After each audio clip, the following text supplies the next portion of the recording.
ওম নমঃ শিবায়। বন্ধুরা সবাই ভালো আছেন? আজকে এই ভিডিওতে আমি বলবো বাড়িতে সঠিকভাবে শ্রাবণ মাসের সোমবার করার নিয়ম ও পূজার মন্ত্র কি, আর এর সঙ্গে কিছু টোটকা বলবো যেগুলি আপনারা শ্রাবণ মাসের প্রতি সোমবারে যদি করেন খুব তাড়াতাড়ি ফল পাবেন। তো চলুন ভিডিওটি শুরু করি। শুরু করার আগে একটি ছোট্ট রিকোয়েস্ট, চ্যানেলটি সাবস্ক্রাইব করুন ও ভিডিওটি অবশ্যই একটি লাইক করবেন। বন্ধুরা, শ্রাবণ মাসের সোমবারে ভোরে উঠে স্নান করে পুজোয় বসতে হবে। মন্দির বা বাড়ির ঠাকুর ঘরে যেখানে খুশি উত্তর দিকে মুখ করে পুজো করতে হবে। পুজোর আসনটি পরিষ্কার করে সাজাতে হবে ফুল ধূপ ধুনো দিয়ে। এখানে একটি কথা, আপনার বাড়িতে যদি শিবলিঙ্গ থাকে তাহলে অবশ্যই স্নান করাবেন, আর যদি শিবের চিত্রপট থাকে তাহলে স্নান করাতে হবে না। একটা শুদ্ধ কাপড়ে গঙ্গা জল নিয়ে চিত্রপটটা মুছে দেবেন। আর শিবলিঙ্গ থাকলে কিভাবে স্নান করাবেন জেনে নিন। সাধারণত দুধ, দই, মধু, ঘি ও চিনি এই 5টি উপাদান মিশিয়ে পঞ্চামৃত তৈরি করে স্নান করাবেন।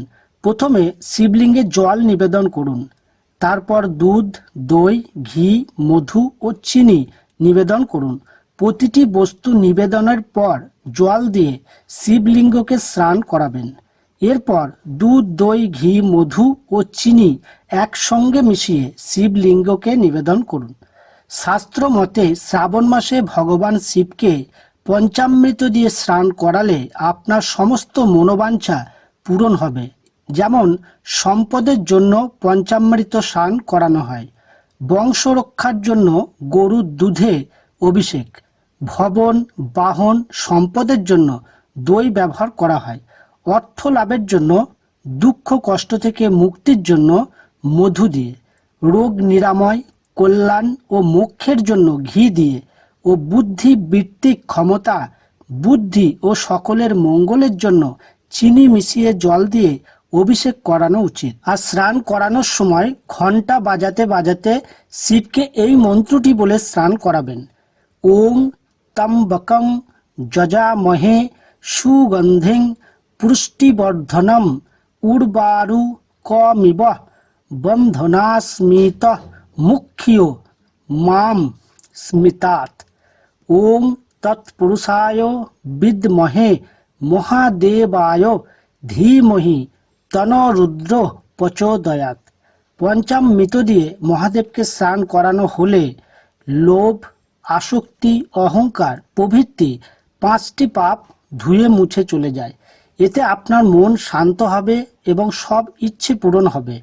প্রথমে গণেশ পুজো করবেন এবং তারপরে শিব পুজো করবেন। উৎসর্গ করতে হবে দুধ, চিনি, আতপ চাল আর সাধ্যমতো ফল প্রসাদ। এরপর চন্দন, কর্পূর মাখা ফুল, বেলপাতা উৎসর্গ করতে হবে শিবকে। এখানে একটি কথা মনে রাখবেন, বেলপাতা ধুয়ে শিবলিঙ্গে অর্পণ করবেন।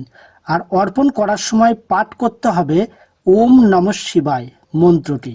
তারপর ধূপ ঘিয়ের প্রদীপ জ্বালিয়ে শিবের আরতি করবেন। এরপর পাঠ করতে হবে ব্রতকথা। কোনো এক সময়ে ছিলেন এক মহাজন, স্ত্রীর সঙ্গে যাপন করতেন ধার্মিক জীবন, কিন্তু সব সুখ থাকলেও তাদের কোনো সন্তান ছিল না। মহাদেবের কাছে দীর্ঘ প্রার্থনায় কোলে এলো পুত্র সন্তান, কিন্তু ভবিষ্যৎবাণী হলো তার আয়ু মাত্র 12 বছর। অদৃষ্ট লিপি বলে মেনে ছেলেকে বড় করতে লাগলেন মহাজন ও তার স্ত্রী। 12 বছর বয়সে তাকে এক আত্মীয়র সঙ্গে পাঠালো কাশিতে অধ্যয়নের জন্য। পথে দেখা গেল একটি বিয়ের আসর, কিন্তু সেখানে তখন কান্নার রোল, কারণ বর এক চোখে কানা। পাত্রীর বাবা অনুরোধ করলেন মহাজন পুত্রকে বরের আসনে বসাতে। বালকের আত্মীয় বললেন তার অদৃষ্ট লিখনের কথা, কিন্তু তাতেও রাজি হলেন পাত্রীর বাবা। মহাজন পুত্রের বিয়ে হয়ে গেল। নতুন বউকে নিয়ে সে গেল কাশী। যথা সময়ে এলো তার শেষ ক্ষণ, কিন্তু মহাজন আর তার স্ত্রী ভক্তিতে সন্তুষ্ট ছিলেন মহাদেব। তাই তিনি অদৃষ্ট লিপি বদলে দীর্ঘ জীবন দিলেন মহাজন পুত্রকে। স্ত্রী নিয়ে সে ফিরে এলো বাবা মায়ের কাছে। সংসার ভরে উঠল সুখে শান্তিতে। শ্রাবণ মাসে সোমবার ব্রত পালন ও পুজোর সময় কিছু বিধি নিষেধ মানতে হবে, জেনে নিন। উপবাস কালে কোনো মতেই নেশা করা চলবে না। শ্রাবণ মাসে বর্জনীয় ক্ষৌর কর্ম। উপবাস রাখলে তা ভাঙা যাবে না। শ্রাবণ মাসে মিথ্যা বলবেন না, কারণ মহাদেব সত্যের প্রতীক। কাউকে ঠকাবেন না, তিনি ন্যায়ের আধার। নদী বা পুকুরে গিয়ে খাওয়াতে হবে মাছেদের। শ্রাবণ মাসে সাপ হত্যা করা যাবে না। বর্তমান সময়ে এই বিধিনিষেধ অক্ষরে অক্ষরে মেনে চলা সম্ভব নয়, তবে যারা ব্রত রাখবেন যথাসাধ্য চেষ্টা করবেন পালন করার।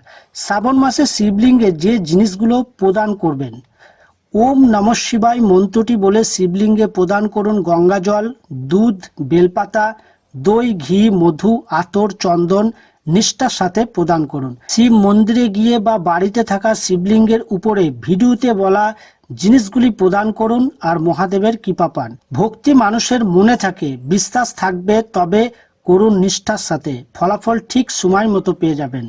ব্রত শেষে অর্থাৎ শ্রাবণ মাসের প্রতি সোমবার শিবষ্টকম স্তোত্রটি অবশ্যই পাঠ করবেন। এবার জেনে নিন শ্রাবণ মাসের সোমবারের ব্রত করার সঙ্গে এই সহজ কিছু টোটকা অবশ্যই করবেন। 1. শ্রাবণ মাসের সোমবারের পুজো করার সময় মহাদেবকে চাল অর্পণ করতে ভুলবেন না। পুজোর সময় চাল অর্পণ করলে আর্থিক সমস্যা কমে যায় এবং অর্থ বৃদ্ধি পেতে থাকে। সেই সঙ্গে হঠাৎ করে মাইনে বেড়ে যাওয়ার সম্ভাবনাও থাকে। 2. জীবনে খারাপ ঘটনা এড়াতে মহাদেবের পুজোর সময় জব অর্পণ করুন।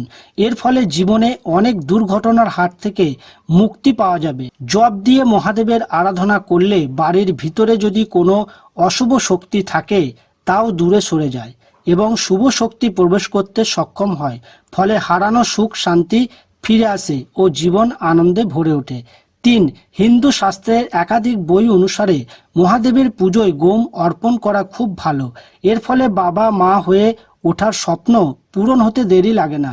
যে দম্পতি তাড়াতাড়ি সন্তান চায় তারা শ্রাবণ মাসের সোমবারে মহাদেবকে গম অর্পণ করুন।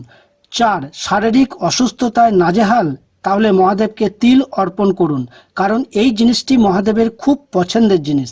তিল অর্পণ করার সময় মহামৃত্যুঞ্জয় মন্ত্র উচ্চারণ করলে সুফল তাড়াতাড়ি পাওয়া যায়, শরীর থেকে রোগ নিরাময় হয়ে যায়। 5. জীবনের সব রকম বাধা কাটাতে এবং যে কোনো ক্ষতির আশঙ্কা কমাতে মহাদেবকে সবুজ মুগ ডাল অর্পণ করতে হবে।